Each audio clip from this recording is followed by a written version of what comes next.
ತಮಿಳುನಾಡಿಗೆ ಕಾವೇರಿ ನೀರು ಬಿಡುವ ಕ್ರಮ ಖಂಡಿಸಿ ಮಂಡ್ಯ ಜಿಲ್ಲೆಯ ಕೆಆರ್ಎಸ್ನಲ್ಲಿ ಬಿಜೆಪಿ ಪ್ರತಿಭಟನೆ ಆರಂಭಿಸಿತು. ಪ್ರತ್ಯೇಕ ವಿಭಾಗಗಳಾಗಿ ಪ್ರತಿಭಟನೆ ನಡೆಯಿತು. ಸಾಮೂಹಿಕ ಪ್ರತಿಭಟನೆ ಬಿಟ್ಟು ಪ್ರತ್ಯೇಕ ತಂಡವಾಗಿ ಕಾರ್ಯಕರ್ತರು ಪ್ರತಿಭಟನೆ ನಡೆಸಿದರು. ಬಿಜೆಪಿ ರೈತ ಮೋರ್ಚಾ, ಎಸ್ಸಿ ಮೋರ್ಚಾ, ಮಹಿಳಾ ಮೋರ್ಚಾ ಸೇರಿ ಹಲವು ವಿಭಾಗ ಮಾಡಿ ಪ್ರತಿಭಟನೆ ನಡೆಯಿತು. ಕಾಂಗ್ರೆಸ್ ಸರ್ಕಾರದ ವಿರುದ್ಧ ಘೋಷಣೆ ಕೂಗಿ ಆಕ್ರೋಶ ವ್ಯಕ್ತವಾಯಿತು.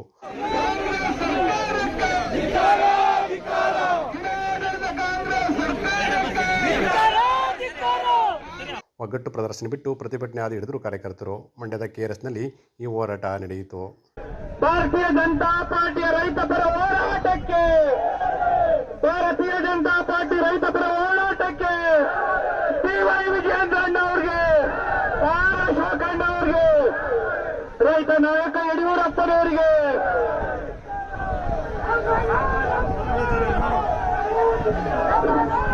ರೈತ ವಿರೋಧಿ ಕಾಂಗ್ರೆಸ್ ಸರ್ಕಾರಕ್ಕೆ, ರೈತ ವಿರೋಧಿ ಕಾಂಗ್ರೆಸ್ ಸರ್ಕಾರಕ್ಕೆ, ಮುಖ್ಯಮಂತ್ರಿ ಡಿ.ಕೆ. ಶಿವಕುಮಾರ್ಗೆ, ಕೆಆರ್ಎಸ್ನಲ್ಲಿ ಬಿಜೆಪಿ ಪ್ರತಿಭಟನೆ ಹಿನ್ನೆಲೆಯಲ್ಲಿ ಮಾಜಿ ಮುಖ್ಯಮಂತ್ರಿ ಬಿಎಸ್ ಯಡಿಯೂರಪ್ಪ ಕೂಡ ಪಾಲ್ಗೊಂಡರು. ಮಾಜಿ ಸಂಸದೆ ಸುಮಲತಾ ಅಂಬರೀಶ್ ಕೂಡ ಪ್ರತಿಭಟನೆಗೆ ಸಾಥ್ ನೀಡಿದರು. ಬಿಜೆಪಿ ರಾಜ್ಯಾಧ್ಯಕ್ಷ ಬಿ ವಿಜಯೇಂದ್ರ ನೇತೃತ್ವದಲ್ಲಿ ಹೋರಾಟ ನಡೆಯಿತು. ಆರ್ ಅಶೋಕ್, ಮಾಜಿ ಸಚಿವ ಎಸ್ ಮಹೇಶ್, ಛಲವಾದಿ ನಾರಾಯಣ್ ಸೇರಿದಂತೆ ಹಲವರು ಭಾಗಿಯಾಗಿದ್ದರು.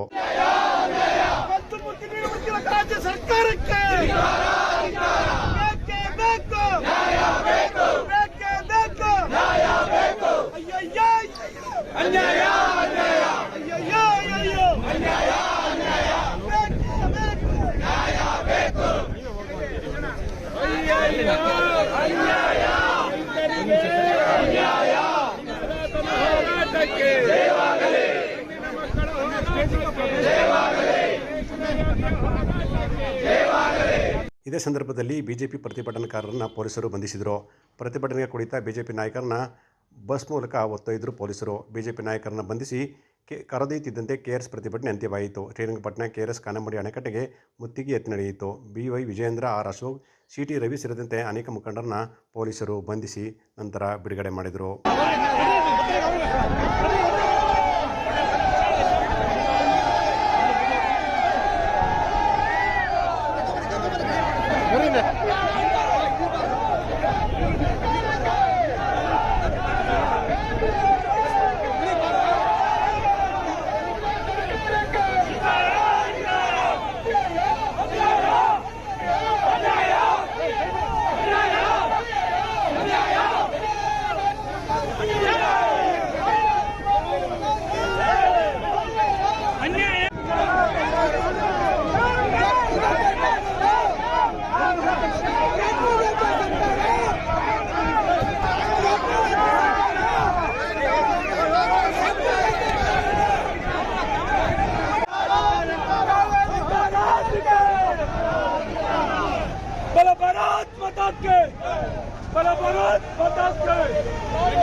ತಮಿಳುನಾಡಿಗೆ ನೀರು ಹರಿಸುವಂತೆ ಸಿಡಬ್ಲ್ಯೂಎಂಇ ಆದೇಶ ಹಿನ್ನೆಲೆಯಲ್ಲಿ ಆದೇಶ ಖಂಡಿಸಿ ದಲಿತ ಮತ್ತು ರೈತ ಸಂಘಟನೆಗಳಿಂದ ಪ್ರತಿಭಟನೆ ನಡೆಯಿತು.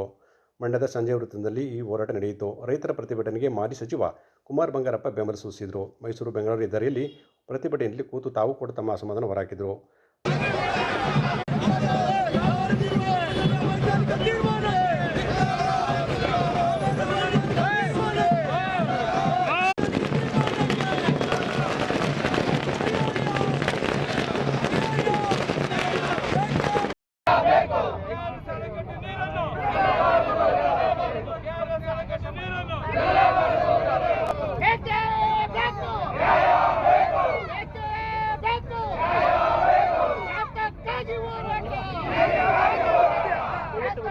ವಾಸ್ತವ ಅರಿಯದೆ ಸಿಡಬ್ಲ್ಯೂಎಂಇ ಆದೇಶ ಮಾಡಿದೆ. ರಾಜ್ಯ ಸರ್ಕಾರ ಯಾವುದೇ ಕಾರಣಕ್ಕೂ ನೀರು ಬಿಡಬಾರದು ಎಂದು ಒತ್ತಾಯಿಸಿದರು.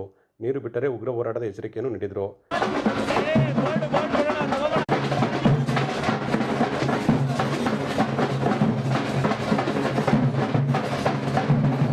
ದಿವಂಗತ ಅಂಬರೀಶ್ ಮತ್ತು ಡಾಕ್ಟರ್ ರಾಜ್ಕುಮಾರ್ ಪ್ರತಿಮೆಗೆ ಪೂಜೆ ಸಲ್ಲಿಸಿ ನಂತರ ಪ್ರತಿಭಟನೆಯಲ್ಲಿ ಕುಮಾರ್ ಬಂಗಾರಪ್ಪ ಭಾಗಿಯಾದರು. ಸುದ್ದಿಗಾರರೊಂದಿಗೆ ಮಾತನಾಡಿದ ಕುಮಾರ್ ಬಂಗಾರಪ್ಪ, ಡಿಕೆಶಿ ಅವರೇ ಬಂಗಾರಪ್ಪ ಅವರ ಶಿಷ್ಯ ಅಂತೀರಿ, ಸುಗ್ರೀವಾಜ್ಞೆ ಹೊರಡಿಸಿ ದಿಟ್ಟ ನಿರ್ಧಾರ ತೆಗೆದುಕೊಡಿ ಅಂತ ಹೇಳಿದರು. ಸಿಡಬ್ಲ್ಯೂಸಿ ಆದೇಶ ಮರುಪರಿಶೀಲನೆಗೆ ರಾಜ್ಯ ಸರ್ಕಾರ ಮಾಡ್ತಿದೆ. ಕಾವೇರಿ ಕೊಳದ ವಿಚಾರದಲ್ಲಿ ಸಿಎಂ ಡಿಕೆಶಿ ಸರಿಯಾದ ನಿರ್ಧಾರ ತೆಗೆದುಕೊಳ್ಳಬೇಕು. ಬಂಗಾರಪ್ಪ ಅವರ ಶಿಷ್ಯ ಅಂತೀರಿ, ಅವರ ರೀತಿ ಸುಗ್ರೀವಾಜ್ಞೆ ಹೊರಡಿಸಿ ಅಂತ ಅವ್ರು ಹೇಳಿದರು. ಬಂಗಾರಪ್ಪ ತೆಗೆದುಕೊಂಡ ರೀತಿ ದಿಟ್ಟ ನಿರ್ಧಾರ ತೆಗೆದುಕೊಳ್ಳಬೇಕು. ಮಳೆಯಾಗಿದ್ದರೆ ಯಾರೂ ಯೋಚನೆ ಮಾಡಬೇಕಾಗಿರಲಿಲ್ಲ. ಕರ್ನಾಟಕದ ಬರ ಪರಿಸ್ಥಿತಿ ಅದರ ದುಸ್ಥಿತಿಯಲ್ಲಿದೆ. ರೈತರು ಕಬ್ಬು ಬೆಳೆದು ಸಂಕಷ್ಟದಲ್ಲಿದ್ದಾರೆ. ಇಂಥ ಸಂದರ್ಭದಲ್ಲಿ ಯಾವ ರೀತಿ ನೀರು ಬಿಡಬೇಕು ಅಂತ ಅವರು ಪ್ರಶ್ನೆ ಮಾಡಿದರು. CWC ವಿಚಾರವಾಗಿ ಟ್ರಿಬ್ಯುನಲ್ ಕೊಟ್ಟಿರತಕ್ಕಂಥ ಆದೇಶ ಏನಿದೆ ಅದನ್ನು ಸರ್ಕಾರ ಮರುಪರಿಶೀಲನೆ ಮಾಡ್ತೀವಿ ಅಂತೇಳಿ ಈಗಾಗಲೇ ಸಭೆ ನಡೆಸ್ತಾ ಇದೆ ಮತ್ತು ನಡೆಸಿದೆ. ಮರುಪರಿಶೀಲನೆಯ ಅಪ್ಲಿಕೇಶನ್ನು ಕೂಡ ಹಾಕ್ಕೊಂಡಿದೆ. ನಾನು ಸರ್ಕಾರವನ್ನು ಮಾನ್ಯ ಮುಖ್ಯಮಂತ್ರಿಗಳಲ್ಲಿ ನಾನು ವಿನಂತಿ ಮಾಡ್ಕೊಳ್ತೀನಿ. ಕರ್ನಾಟಕದ ಕಾವೇರಿ ವಿಚಾರವಾಗಿ, ಕಾವೇರಿ ಕೊಳ್ಳದ ವಿಚಾರವಾಗಿ ಇಲ್ಲಿರ್ತಕ್ಕಂಥ ರೈತ ಬಾಂಧವರು ಮತ್ತು ಕುಡಿಯೋ ನೀರಿನ ವ್ಯವಸ್ಥೆ, ಇಲ್ಲಿಯ ಜನರ ಮಂಡ್ಯ ಮತ್ತು ಈ ಭಾಗದ ರೈತರ ಕುಡಿಯೋ ನೀರಿನ ವ್ಯವಸ್ಥೆಗೂ ಮತ್ತು ಕೃಷಿಗೆ ಬೇಕಾಗಿರ್ತಕ್ಕಂಥದ್ದು ಮತ್ತು ಬೆಂಗಳೂರಿನ ನಗರ ಪ್ರದೇಶಗಳಿಗೂ ಕೂಡ 7ನೇ 8ನೇ ಹಂತದ ಕಾವೇರಿ ನೀರನ್ನು ನಾವು ಅಲ್ಲಿಂದ ಕುಡಿತಾ ಇದ್ವಿ ಮತ್ತು ಮೇಕೆದಾಟಿನ ಪ್ರಾಜೆಕ್ಟನ್ನು ಕೂಡ ಮಾಡಬೇಕು ಅಂತೇಳಿ ನಾವು ಹೊರಟಿರ್ತಕ್ಕಂಥ ಸಂದರ್ಭ ಇದೆ. ನಾನು ಮಾನ್ಯ ಮುಖ್ಯಮಂತ್ರಿಗಳು ಸನ್ಮಾನ್ಯ DK ಶಿವಕುಮಾರ್ ಅವರಿಗೆ ನಾನು ವಿನಂತಿ ಮಾಡ್ಕೊಳ್ತೀವಿ. ಸತತವಾಗಿ ತಾವು ಬಂಗಾರಪ್ಪನವರ ನಾನು ಶಿಷ್ಯ, ಬಂಗಾರಪ್ಪನವರಂತಲೇ ನಾನು ಸರ್ಕಾರವನ್ನು ನಡೆಸ್ತೀನಿ, ರೈತರ ಪರ ಬಡವರ ಪರ ತೀರ್ಮಾನವನ್ನು ತಗೊಳ್ತೀನಿ ಅನ್ನೋದಾದರೆ, ಬಂಗಾರಪ್ಪನವರು ಹೇಗೆ ಆಗಿನ ಸಂದರ್ಭದಲ್ಲಿ ಸುಗ್ರೀವಾಜ್ಞೆಯನ್ನು ಹೊರಡಿಸಿ ಯಾವುದೇ ಕಾರಣಕ್ಕೂ ಕೂಡ ಒಂದು ಹನಿ ನೀರನ್ನು ಕೂಡ ಕರ್ನಾಟಕದಿಂದ ನಾನು ಬಿಡಲ್ಲ ಅಂತಕ್ಕಂಥ ತೀರ್ಮಾನವನ್ನು ಆ ದಿನ ಮಾಡಿದರು. ಬಂಗಾರಪ್ಪನವರ ಶಿಷ್ಯರಾಗಿ ತಾವು ಇವತ್ತು ನಾನು ವಿನಂತಿ ಮಾಡ್ಕೊಳ್ತೀನಿ, ಬಂಗಾರಪ್ಪನವರು ತಗೊಂಡಿರ್ತಕ್ಕಂಥ ದಿಟವಾಗಿರ್ತಕ್ಕಂಥ ನಿರ್ಧಾರವನ್ನು ತಾವೂ ಕೂಡ ತಗೋಬೇಕು ರೈತರ ಪರವಾಗಿ ಮತ್ತು ಕಾವೇರಿ ವಿಚಾರವಾಗಿ ಅಂತೇಳಿ ನಾನು ವಿನಂತಿ ಮಾಡ್ಕೊಳ್ತೀನಿ. ಯಾಕಂದರೆ ಮಳೆ ಆ ಪ್ರಮಾಣದಲ್ಲಿ ಆಗಿದ್ದರೆ ನಾವು ಯಾರೂ ಕೂಡ ಇಷ್ಟೊಂದು ಯೋಚನೆ ಮಾಡಬೇಕಾಗಿರಲಿಲ್ಲ. ಇವತ್ತು ಕರ್ನಾಟಕ ಬರಗಾಲದ ಛಾಯೆಯಲ್ಲಿದೆ, ಬರಗಾಲದ ಪರಿಸ್ಥಿತಿಯಲ್ಲಿದೆ. ರೈತರು ಇವತ್ತು ಕಬ್ಬು ಹಾಕ್ಕೊಂಡು ಮತ್ತು ಬೆಳೆಗಳನ್ನ ಹಾಕ್ಕೊಂಡು ಇವತ್ತು ಸಂಕಷ್ಟದಲ್ಲಿದ್ದಾರೆ. ಕಾವೇರಿ ಕೊಳದಲ್ಲಿ ಕುಡಿಯೋ ನೀರಿಗೂ ಕೂಡ ಹಾಹಾಕಾರ ಬರ್ತಕ್ಕಂಥ ಸಂದರ್ಭ ಇದೆ. ತಾವು ಮಾನ್ಯ ಮುಖ್ಯಮಂತ್ರಿಗಳಾಗಿ ಬಂಗಾರಪ್ಪನವರ ಶಿಷ್ಯರಾಗಿ ತಾವು ತಗೊಳ್ತಕ್ಕಂಥ ನಿರ್ಧಾರ ಇಡೀ ಕಾವೇರಿ ಕೊಳ್ಳದ ಮತ್ತು ಕರ್ನಾಟಕದ ಕಾವೇರಿ ಕೃಷ್ಣ ಬೇಸಿನ್ ಇರ್ಬೋದು ಅಥವಾ ಗೋದಾವರಿ ಬೇಸಿನ್ ಇರ್ಬೋದು, ಇಡೀ ಕರ್ನಾಟಕಕ್ಕೂ ಕೂಡ ಅನ್ವಯಿಸ್ತಕ್ಕಂಥ ರೀತಿಯಲ್ಲಿ ಕರ್ನಾಟಕದ ನೆಲ, ಜಲ ಮತ್ತು ಜನಗಳ ರಕ್ಷಣೆಯನ್ನು ಮಾಡ್ತಕ್ಕಂಥದ್ದು ನಮ್ಮ ಮೂಲಭೂತ ಕರ್ತವ್ಯ ಮತ್ತು ಜವಾಬ್ದಾರಿ ಅಂತೇಳಿ ಭಾವಿಸ್ತೀನಿ. ಮಂಡ್ಯದಲ್ಲಿ ನಡೆಯುತ್ತಿರುವ ಕಾವೇರಿ ಹೋರಾಟಕ್ಕೆ ಶತಾಯುಷಿಯೊಬ್ಬರು ಬೆಂಬಲ ಸೂಚಿಸಿ ಗಮನ ಸೆಳೆದರು. ರೈತ ಪ್ರತಿಭಟನೆಯಲ್ಲಿ 104 ವರ್ಷದ ವೃದ್ಧೆ ಪಾಲ್ಗೊಂಡರು. ತುಮಕೂರಿನ ತಿಮ್ಮಲಪುರದ ಶಿವಮ್ಮ ಹೋರಾಟದಲ್ಲಿ ಪಾಲ್ಗೊಂಡರು. ತಮ್ಮ ಮಗನೊಂದಿಗೆ ಮಂಡ್ಯಕ್ಕೆ ಆಗಮಿಸಿ ಪ್ರತಿಭಟನೆಯಲ್ಲಿ ಭಾಗಿಯಾಗಿ ಗಮನ ಸೆಳೆದರು. ಮಂಡ್ಯದ ಸಂಜೆ ವೃತ್ತದಲ್ಲಿ ಪ್ರತಿಭಟನೆ ನಡೆಸಿ ತಮಿಳುನಾಡು ವಿರುದ್ಧ ಆಕ್ರೋಶ ಕೂಗಿದರು.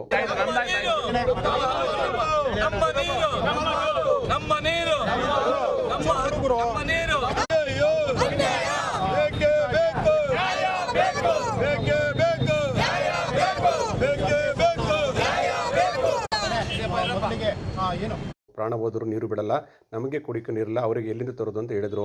ಸರ್ಕಾರ CM ನೀರು ಬಿಡಬಾರ್ದು, ಯುವಕರು ಎಲ್ಲರೂ ಹೋರಾಟದಲ್ಲಿ ಭಾಗಿಯಾಗಬೇಕು ಅಂತ ವೃದ್ಧೆ ತಮ್ಮ ಅಭಿಪ್ರಾಯವನ್ನು ವ್ಯಕ್ತಪಡಿಸಿದರು.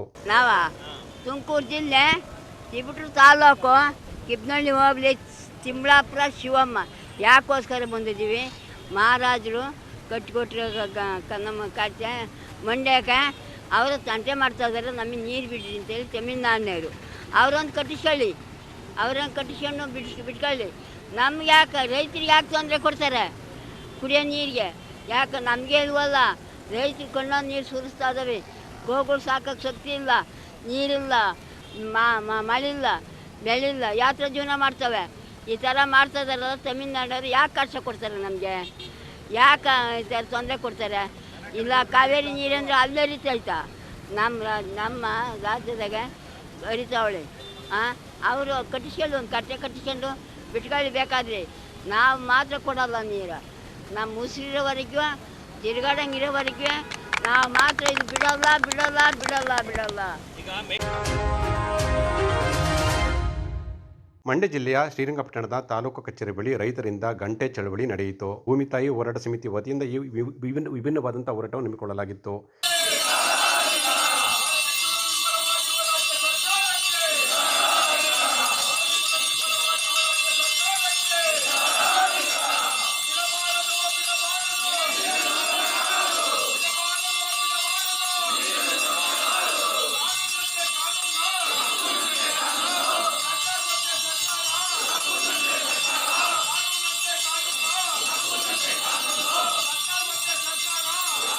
CWME ಹಾಗೂ ರಾಜ್ಯ ಸರ್ಕಾರದ ವಿರುದ್ಧ ಘೋಷಣೆ ಕೂಗಿ ರೈತರು ಆಕ್ರೋಶ ವ್ಯಕ್ತಪಡಿಸಿದರು. ನಮ್ಮಲ್ಲೇ ಕುಡಿಯೋದಕ್ಕೆ ನೀರಿಲ್ಲ, ತಮಿಳುನಾಡಿಗೆ ಬಿಡೋದು ಹೇಗೆ ಅಂತ ಪ್ರಶ್ನೆ ಮಾಡಿದರು.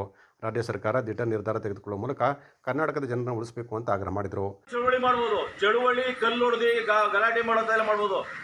ಪ್ರಜಾತಂತ್ರ ವ್ಯವಸ್ಥೆ ಒಳಗಡೆ ಪ್ರಾಮಾಣಿಕವಾದಂಥ ಗಾಂಧಿ ಮಾರ್ಗ ಚಳುವಳಿ ಮಾಡ್ತಾ ಇದೀವಿ. ಇದಕ್ಕೆ ಕಿಂಚಿತ್ ಗೌರವ ಇಲ್ಲ ಅಂತ ಹೇಳಿದ್ರೆ ಸರ್ಕಾರ ಸತ್ತಿದೆಯೇ ಹೊರತು ಚಳುವಳಿಗಾರರು ಸತ್ತಿಲ್ಲ. ನೀರು ಯಾವುದೇ ಕಾರಣಕ್ಕೂ ಬಿಡಬಾರ್ದು. ಸುಪ್ರೀಂ ಕೋರ್ಟ್ ಬಿಡ್ಬೇಕಾದ್ರೆ ಈ ರಾಜ್ಯ ಸರ್ಕಾರ ಏನು ಹೇಳ್ತಂದ್ರೆ ಸ್ವಲ್ಪ ನೀರು ಬಿಡ್ತಾ ಸುಪ್ರೀಂ ಕೋರ್ಟ್ಗೆ ಅರ್ಜಿ ಹಾಕ್ಬೇಕು ಅನ್ನೋ ಕೀಳು ಮಟ್ಟದ ಆಲೋಚನೆ ಮಾಡ್ತದೆ. ಇದೆಲ್ಲ ನಮ್ಮನ್ನು ವಂಚಿಸೋದಕ್ಕೆ DK ಶಿವಕುಮಾರ್ ಅವರೇ, ವಂಚಿಸೋದಕ್ಕೆ ರಾಜ್ಯ ಸರ್ಕಾರ ಇದೆ ಅನ್ನೋದು ಆರೋಪ. ರೈತ ಹೋರಾಟಗಾರ ನಂಜುಂಡೇಗೌಡರ ನೇತೃತ್ವದಲ್ಲಿ ಈ ಚಳವಳಿಯನ್ನು ಆಯೋಜನೆ ಮಾಡಲಾಗಿತ್ತು. ಮಂಡ್ಯದ ಸಂಜಯ್ ಥಿಯೇಟರ್ಗೆ ಖ್ಯಾತ ಚಿತ್ರನಟಿ ರಾಗಿಣಿ ದ್ವಿವೇದಿ ಭೇಟಿ ನೀಡಿದರು. ತಮ್ಮ ನೆಚ್ಚಿನ ಅಭಿನಯದ ಸರ್ಕಾರಿ ನ್ಯಾಯಬೆಲೆ ಅಂಗಡಿ ಸಿನಿಮಾ ಪ್ರಮೋಷನ್ಗೆ ನಟಿ ರಾಗಿಣಿ ಮಂಡ್ಯಕ್ಕೆ ಆಗಮಿಸಿದರು. ಈ ವೇಳೆ ಹೋರಾಟದಲ್ಲಿ ಭಾಗಿಯಾಗುವಂತೆ ರಾಗಿಣಿಗೆ ರೈತರು ಆಹ್ವಾನ ಮಾಡಿದರು. ಆದರೆ ಆಕೆ ಕಾರಿನಿಂದ ಕೆಳಗಿಳಿಯದೆ ಸ್ಥಳದಿಂದ ತೆರಳಿದರು. ರೈತರ ಮಾತಿಗೆ ಬೆಲೆ ಕೊಡದ ಹಿನ್ನೆಲೆಯಲ್ಲಿ ರೈತರು ಆಕ್ರೋಶ ವ್ಯಕ್ತಪಡಿಸಿದರು. ನಟಿ ರಾಗಿಣಿ ವಿರುದ್ಧ ರೈತರು ಅಸಮಾಧಾನ ಹೊರಹಾಕಿದರು. ನಾಡು ನುಡಿ ಬಗ್ಗೆ ಧ್ವನಿ ಎತ್ತದ ಕಲಾವಿದರ ಸಿನಿಮಾ ಪ್ರದರ್ಶನ ನಿಲ್ಲಿಸುವಂತೆ ಒತ್ತಾಯಿಸಿದರು.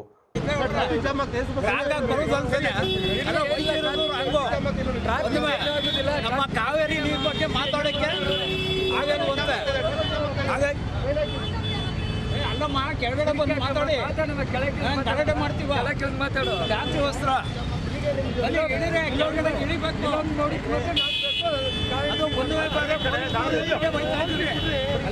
ನೋಡೋಕ್ಕೆ ಆ ಕಡೆ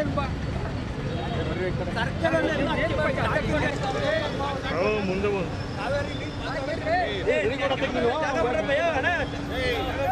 ಹೊಂಡಿದ್ರ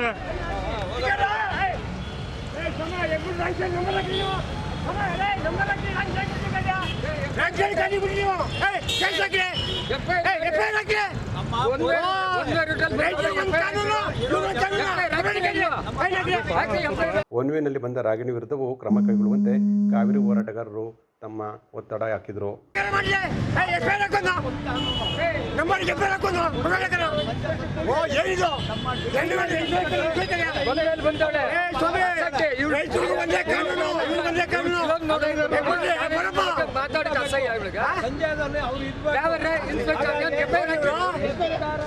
ಒಂದ್ಮೇಲೆ ಬಂದವಳೆ FIR ಹಾಕಿ ಚಿತ್ರ ಅಲ್ಲ, ಇವ್ರು ಚಿತ್ರ ನೋಡ್ಬೇಕಂತ ನಾನು ಹೇಳ್ತಾ ಇವಾಗ ಚಿತ್ರ ನೋಡ್.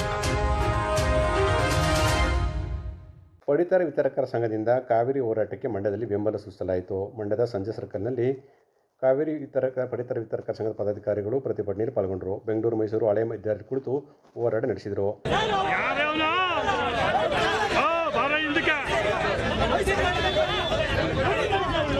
ಬುದ್ಧಿಲ್ವ ನಿನ್ಗೆ?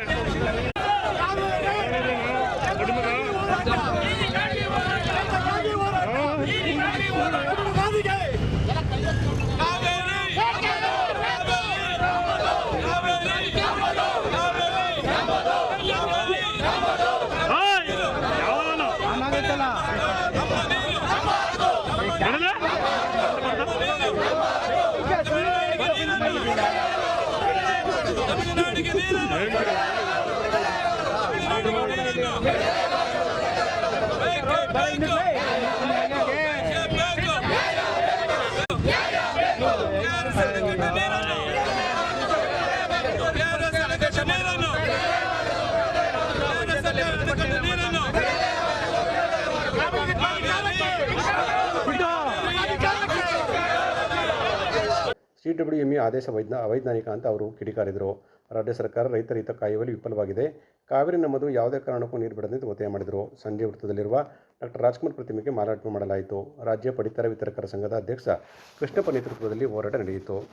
ಏನು ನಿನ್ನೆ CWC ಇದನ್ನು ಆದೇಶ ಮಾಡಿದ್ದಾರೆ, ಆ ಆದೇಶದ ವಿರುದ್ಧ ನಾವು ಪ್ರತಿಭಟನೆ ಮಾಡ್ತಾ ಇದ್ದೀವಿ. ಮಾನ್ಯ ಮುಖ್ಯಮಂತ್ರಿಯವರು 2ನೇ ತಾರೀಕು ಪಕ್ಷದ ಸಭೆ ಕರಿತೀನಿ ಅಂತ ಹೇಳವ್ರೆ. ನಾವು ಈಗಾಗಲೇ ಅವರಿಗೆ ಗಡುವು ಕೊಡ್ತಾ ಇದ್ದೀವಿ. ಸಭೆಯಲ್ಲಿ ಒಳ್ಳೆ ತೀರ್ಮಾನ ತಗೋಬೇಕು. ತಮಿಳುನಾಡಿಗೆ ನೀರು ಬಿಡೋ ಪ್ರಶ್ನೆನೇ ಇಲ್ಲ. ಯಾವುದೇ ಕಾರಣಕ್ಕೂ ತಮಿಳುನಾಡಿಗೆ ನೀರು ಬಿಡೋಕೂಡ್ದು. ಇಲ್ಲಿ ನಮ್ಮ ರಾಜ್ಯಕ್ಕೆ ಕುಡಿಯೋಕ್ಕೆ ನೀರಿಲ್ಲ. ಅಂಥದ್ರಲ್ಲಿ ಅದನ್ನು ಮತ್ತೆ ಸರ್ಕಾರ ಏನಾದರೂ ತೀರ್ಮಾನ ಬಂದರೆ ನಾವು ಅದನ್ನು ಸರ್ಕಾರನೂ ಖಂಡಿಸ್ತೀವಿ. ಈಗ ನಿನ್ನೆ ಆಗಿರೋ ಆದೇಶಕ್ಕೂ ನಾವು ವಿರೋಧ ವ್ಯಕ್ತಪಡಿಸ್ತಾ ಇದ್ದೀವಿ. ಆದೇಶ ಪಾಲನೆ ಮಾಡೋದಕ್ಕೆ ಇದರಲ್ಲಿ ಕಾವೇರಿಯಲ್ಲಿ ನೀರೇ ಇಲ್ವಲ್ಲ. ನೀರಿಲ್ಲದಂಥ ಟೈಮಲ್ಲಿ ಇವರು CWCನವರು ಈ ಥರ ಆದೇಶ ಮಾಡಿದ್ರೆ ಏನು ಅನ್ಬೇಕು ಅವ್ರಿಗೆ? ಅದರಿಂದ ಈಗ 2ನೇ ತಾರೀಕು ಇದನ್ನು ಸಭೆ ಕರೆದಿದ್ದಾರೆ. ಆ ಸಭೆಯಲ್ಲಿ ಏನು ತೀರ್ಮಾನ ತಗೋತಾರೆ ಮುಖ್ಯಮಂತ್ರಿ ಅವರು ಮತ್ತು ನೀರಾವರಿ ಸಚಿವರು, ಮಾಜಿ ಮುಖ್ಯಮಂತ್ರಿಗಳು ಇವರು ಏನು ತೀರ್ಮಾನ ತಗೋತಾರೆ ಒಳ್ಳೆ ರೀತಿ ಆದರೆ ಓಕೆ. ಇದನ್ನೇ ಏನಾರು ಮುಂದುವರ್ಸೋದಾದರೆ ನಾವು ಬೀದಿಗಿಳಿದು ಇಡೀ ರಾಜ್ಯದ ಎಲ್ಲ ಮಾಲೀಕರ ಕರೆಸಿ ಇಲ್ಲಿ ಒಂದು ದೊಡ್ಡ ಪ್ರತಿಭಟನೆ ಮಾಡ್ತೀವಿ. CM ಹೇಳಿದ್ರು ರೈತರು ಯಾರು ಕೂಡ ಹೊಸ ಬೆಳೆ ಹಾಕಬಾರ್ದು ಅಂತ ಹೇಳಿ, ಕುಡಿಯೋಕೆ ಮಾತ್ರ ಇರೋದು ಅಂತ ಹೇಳಿದ್ರು. ಹೌದು, ಕೊಡಲೇಬೇಕು ಅಂತ ಇದೆ. ಅದನ್ನು ನಾವು ವಿರೋಧ ಮಾಡಿಸ್ತಾ ಇದ್ದೀವಿ. ಎಲ್ಲನೂ ತೀರ್ಮಾನ ತಗೊಳ್ಳೇಬೇಕು.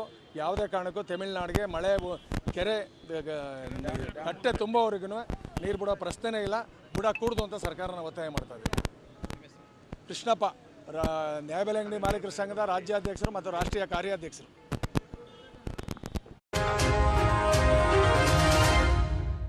ಬೆಲ್ಲದ ನಾಡು ರೈತ ಉತ್ಪಾದಕರ ಕಂಪನಿಗಳ ಒಕ್ಕೂಟ ಮತ್ತು ಮಂಡ್ಯ ಜಿಲ್ಲಾ ನಾಗರಿಕ ಸನ್ಮಾನ ಸಮಿತಿ ವತಿಯಿಂದ ರೈತ ಉತ್ಪಾದಕರ ಕಂಪನಿಗಳ ಜಾಗೃತಿ ಸಮಾವೇಶ, ಪ್ರಶಸ್ತಿ ಪ್ರದಾನ ಮತ್ತು ನಾಗರಿಕ ಸನ್ಮಾನ ಕಾರ್ಯಕ್ರಮವನ್ನು ಆಗಸ್ಟ್ 1ರಂದು ಬೆಳಗ್ಗೆ 10:30ಕ್ಕೆ ನಗರದ ಅಂಬೇಡ್ಕರ್ ಭವನದಲ್ಲಿ ಹಮ್ಮಿಕೊಂಡಿರುವುದಾಗಿ ಒಕ್ಕೂಟದ ಅಧ್ಯಕ್ಷ ಕಾರಸವಾಡ ಮಾದೇವ್ ತಿಳಿಸಿದರು. ಸುದ್ದಿಗಾರರೊಂದಿಗೆ ಮಾತನಾಡಿದ ಅವರು, ಜಿಲ್ಲೆಯ ಕೃಷಿ ನಿರ್ದೇಶಕರಾಗಿ ಕಾರ್ಯನಿರ್ವಹಿಸಿ ವರ್ಗಾವಣೆಯಾಗುತ್ತಿರುವ ಅಶೋಕ್ ಅವರಿಗೆ ಜಿಲ್ಲಾ ನಾಗರಿಕ ಸನ್ಮಾನ, ಕೆಪಿಕ್ ಸಂಸ್ಥೆಯ ವ್ಯವಸ್ಥಾಪಕ ನಿರ್ದೇಶಕರಾಗಿ ನಿವೃತ್ತಿಗೊಂಡ ಶಿವಪ್ರಕಾಶ್ ಅವರಿಗೆ ಗೌರವ ಸಮರ್ಪಣಾ ಸನ್ಮಾನ ಮತ್ತು ನೂತನ ಜಂಟಿ ಕೃಷಿ ನಿರ್ದೇಶಕರಾಗಿ ಆಗಮಿಸಿರುವ DS ಜಯಸ್ವಾಮಿ ಅವರಿಗೆ ಸ್ವಾಗತ ಸಮಾರಂಭ ಮಾಡಲಾಗುವುದು ಅಂತ ಹೇಳಿದರು. ಆದಿಚುಂಚನಗಿರಿ ಮಠದ ಪೀಠಾಧ್ಯಕ್ಷ ಡಾಕ್ಟರ್ ನಿರ್ಮಾನಂದನಾಥ ಸ್ವಾಮೀಜಿ ಮತ್ತು ವಿಶ್ವ ಒಕ್ಕಲಿಗರ ಸಂಸ್ಥಾನ ಮಠದ ಪೀಠಾಧಿಪತಿ ಡಾಕ್ಟರ್ ನಿಶ್ಚಲಾನಂದನಾಥ ಸ್ವಾಮೀಜಿ ಕಾರ್ಯಕ್ರಮದ ದಿವ್ಯ ಸಾನ್ನಿಧ್ಯ ವಹಿಸಲಿದ್ದು, ಮಾಜಿ ಸಚಿವ ಚಲುವರಾಯಸ್ವಾಮಿ ಹಾಗೂ ಶಾಸಕ ರವಿಕುಮಾರ್ ಗೌಡ ಗಣಿಗ ಸೇರಿದಂತೆ ಅನೇಕರು ಕಾರ್ಯಕ್ರಮದಲ್ಲಿ ಪಾಲ್ಗೊಳ್ಳುವರು ಅವರು ಹೇಳಿದರು. ಮಂಡ್ಯ ಜಿಲ್ಲೆಯಲ್ಲಿ ಕಳೆದ 4 ವರ್ಷಗಳಿಂದ ಕೃಷಿ ಇಲಾಖೆ ಜಂಟಿ ನಿರ್ದೇಶಕರಾಗಿ ಜನಸ್ನೇಹಿಯಾಗಿ ಕೆಲಸ ಮಾಡಿದಂಥ ಶ್ರೀಯುತ VS ಅಶೋಕ್ ಸರ್ ಅವರು ಇದೀಗ ವರ್ಗಾವಣೆಗೊಂಡು ಬೆಂಗಳೂರಿನ ಸಕ್ಕರೆ ನಿರ್ದೇಶನಾಲಯದ ಜಂಟಿ ನಿರ್ದೇಶಕರಾಗಿ ವರ್ಗಾವಣೆಗೊಂಡಿದ್ದಾರೆ. ಅವರಿದ್ದಂಥ ಅವಧಿಯಲ್ಲಿ ಮಂಡ್ಯ ಜಿಲ್ಲೆಯಲ್ಲಿ ತಮಗೂ ಎಲ್ಲ ತಿಳಿದಂತೆ ಜನಸ್ನೇಹಿಯಾಗಿ ರೈತರ ಮತ್ತು ರೈತ ಪರ ಸಂಘಟನೆಗಳ ಕೆಲಸ ಕಾರ್ಯಗಳನ್ನು, ಸರ್ಕಾರದಿಂದ ಆಗ್ತಕ್ಕಂಥ ಎಲ್ಲ ಕಾರ್ಯಕ್ರಮಗಳನ್ನು ಅತ್ಯಂತ ಯಶಸ್ವಿಯಾಗಿ ಮುನ್ನಡೆಸೋ ಜೊತೆಗೆ ಮಂಡ್ಯ ಜಿಲ್ಲೆಯಲ್ಲಿ ವಿಶೇಷವಾಗಿ ಕರ್ನಾಟಕದ ರಾಜ್ಯದ ತುಂಬ 1300ಕ್ಕೂ ಹೆಚ್ಚು ರೈತ ಉತ್ಪಾದಕ ಕಂಪನಿಗಳಿದ್ದಾವೆ. ರೈತ ಉತ್ಪಾದಕ ಕಂಪನಿಗಳು ಇತ್ತೀಚಿನ 5 ವರ್ಷಗಳಿಂದ ಪ್ರಾರಂಭ ಆದವು.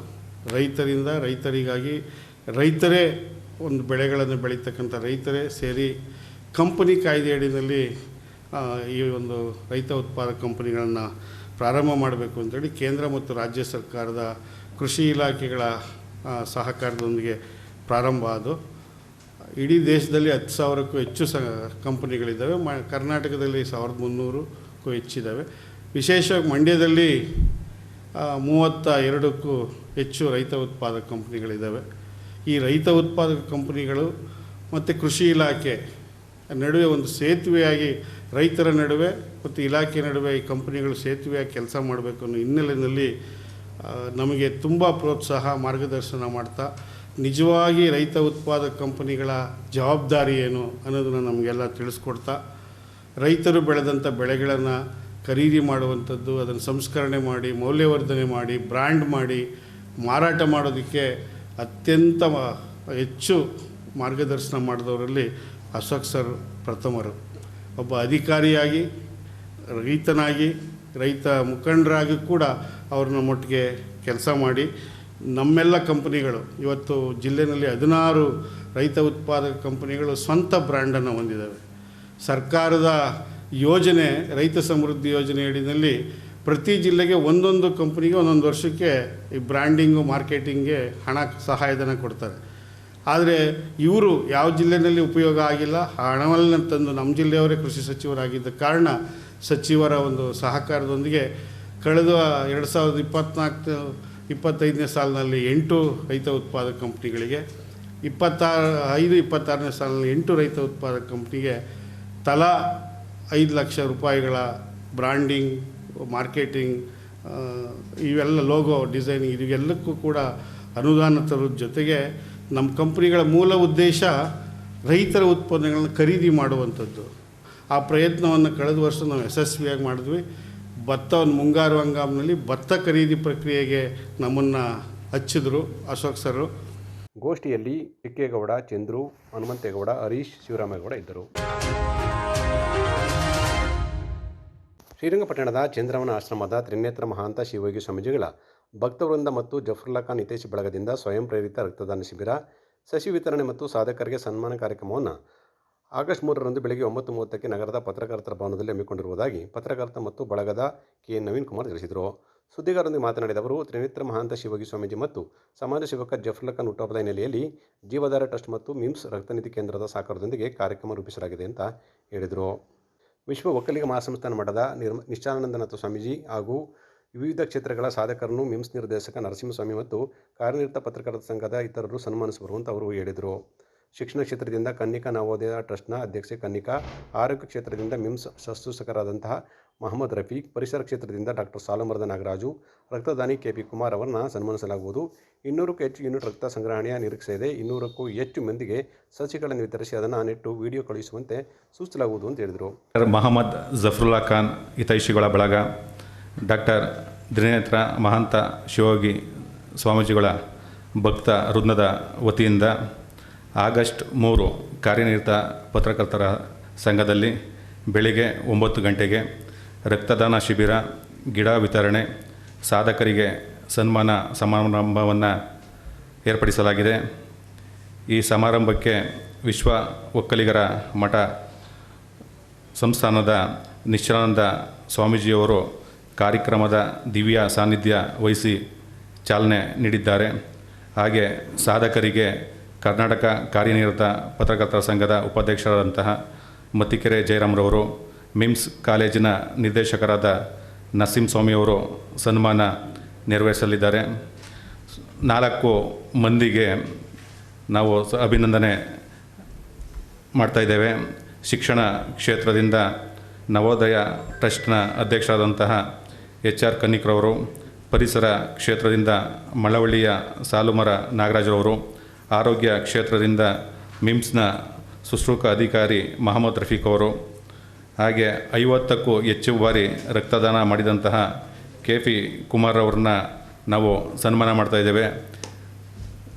ಈ ಹುಟ್ಟುಹಬ್ಬವನ್ನು ಅರ್ಥಪೂರ್ಣವಾಗಿ ಆಚರಣೆ ಮಾಡಬೇಕು ಅಂತ ಹೇಳಿ ನಾವು ಸುಮಾರು 200ಕ್ಕೂ ಹೆಚ್ಚು ಜನರನ್ನು ನಾವು ಸಂಪರ್ಕ ಮಾಡಿದಾಗ ಅವರು ರಕ್ತದಾನ ಕೊಡಲಿಕ್ಕೆ ಒಪ್ಕೊಂಡಿದ್ದಾರೆ. ಸುಮಾರು ನಾವು ಒಂದು 200 ಜನ ರಕ್ತದಾನ ಆ ಶಿಬಿರದಲ್ಲಿ ರಕ್ತದಾನ ಮಾಡಲಿದ್ದಾರೆ.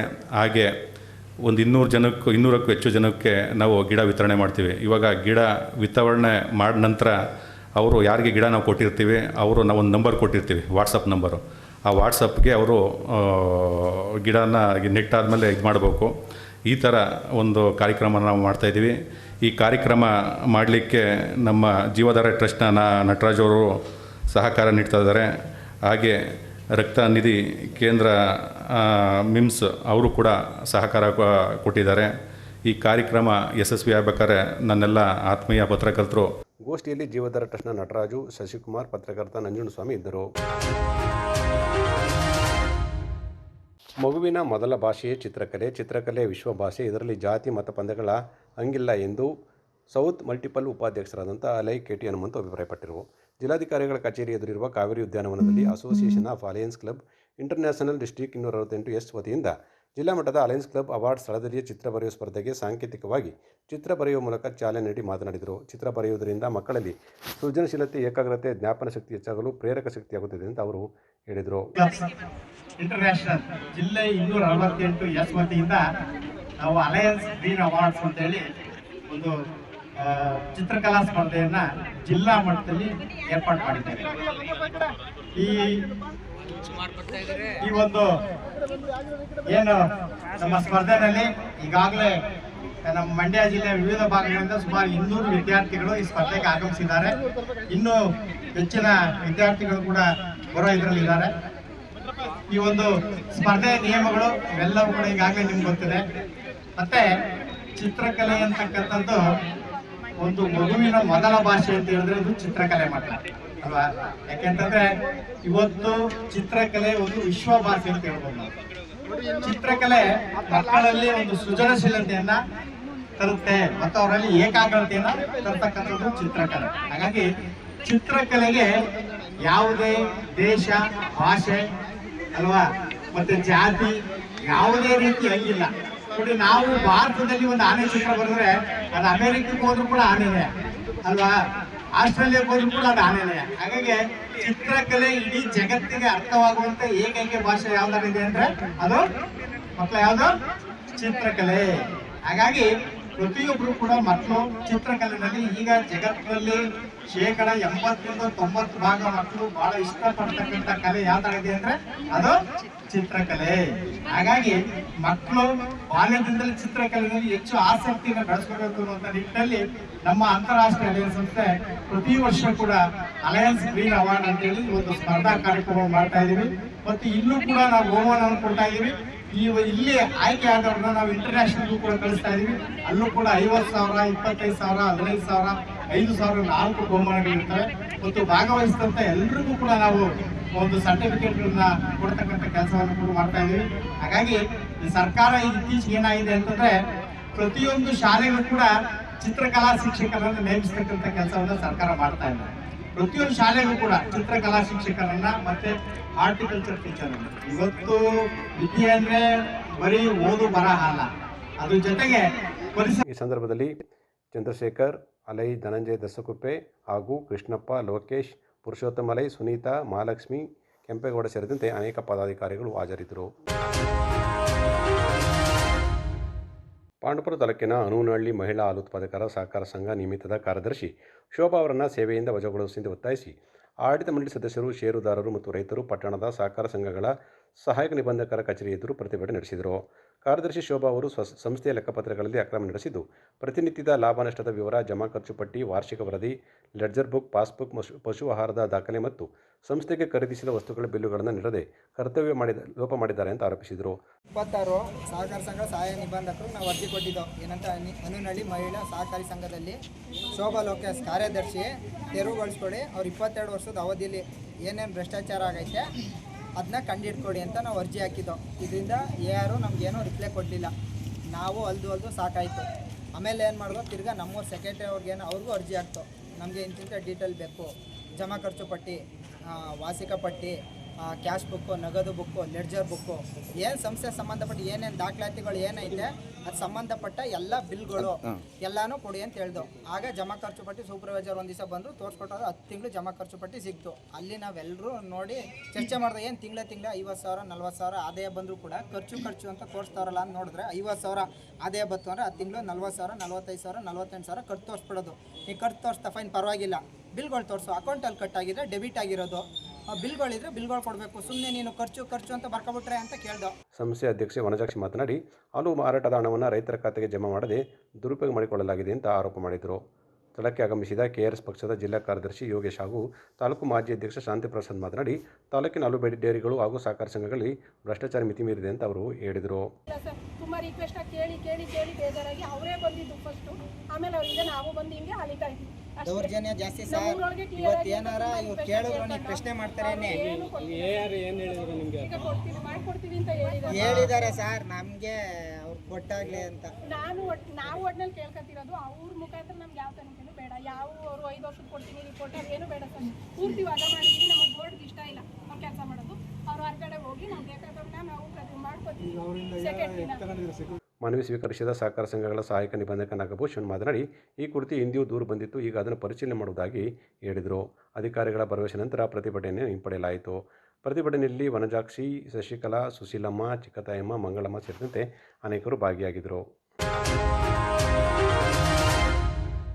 ಕೇರ್ಪೇಟೆ ತಾಲೂಕಿನ ಕಿಕ್ಕೇರಿ ಹೋಬಳಿಯ ಮಾದಪುರ ಸುತ್ತಮುತ್ತಲಿನ ಸಾರ್ವಜನಿಕರು ಮತ್ತು ವಿದ್ಯಾರ್ಥಿಗಳ ಅನುಕೂಲಕ್ಕಾಗಿ ಮಾರ್ಗದಲ್ಲಿ ಸಂಚರಿಸುವ ಎಲ್ಲ ಸರ್ಕಾರಿ ವೇಗದೂತ ಸೇರಿದಂತೆ ಸಾರಿಗೆ ಬಸ್ಗಳು ಮಾದಪುರ ಗೇಟ್ನಲ್ಲಿ ತಪ್ಪದೆ ನಿಲ್ಲಿಸಬೇಕಂತ ಆದೇಶ ಮಾಡಲಾಗಿದ್ದು, ಇಂದು ಬೋರ್ಡ್ ಅಳವಡಿಕೆ ಮಾಡಲಾಯಿತು.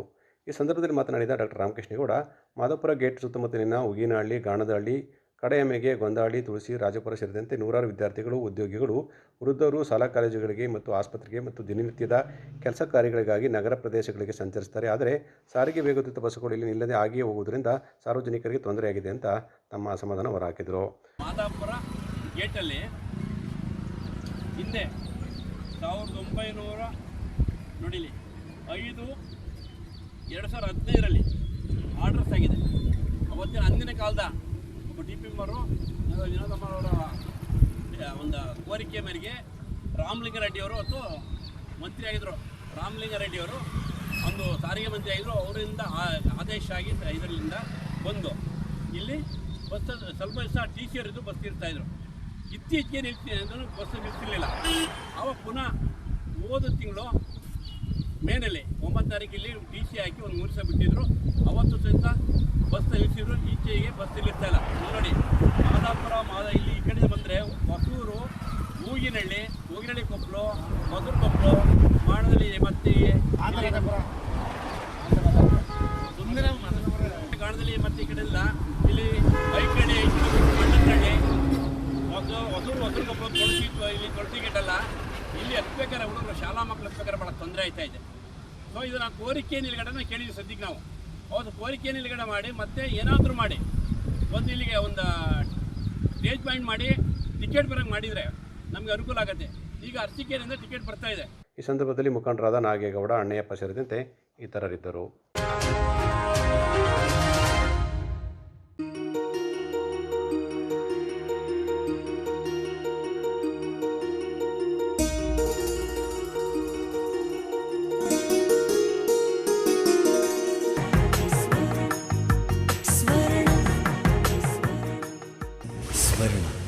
ಇದು ಬಾಂಧವ್ಯಗಳ ಬೆಸುಗೆ,